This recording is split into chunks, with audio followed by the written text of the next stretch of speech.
अभिनेता डिनो मोरियाची आज पुन्हा एकदा चौकशी केली जाणार आहे। डिनो मोरिया आज ईडी कार्यालयामध्ये चौकशीला हजर राहील, तर मिठी नदी गाळ कंत्राटातील 65 कोटींच्या कथित गैरव्यवहाराच्या प्रकरणी आता ही चौकशी केली जाते।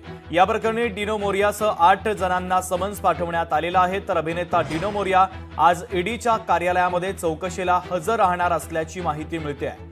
मिठी नदी गाळ कंत्राटातील 65 कोटींच्या कथित गैरव्यवहाराच्या प्रकरणात ईडीनं अभिनेता डिनो मोरियाला समन्स बजावलेलं होतं। मागच्या आठवड्यात देखील डिनो मोरियासह 8 जणांना समन्स पाठवलं होतं। या प्रकरणी ईडीनं 13 आरोपींसह डिनो मोरियाच्या घरासह इतर 15 पेक्षा जास्त ठिकाणी शोध मोहीम राबवलेली होती, छापेमारी केलेली होती।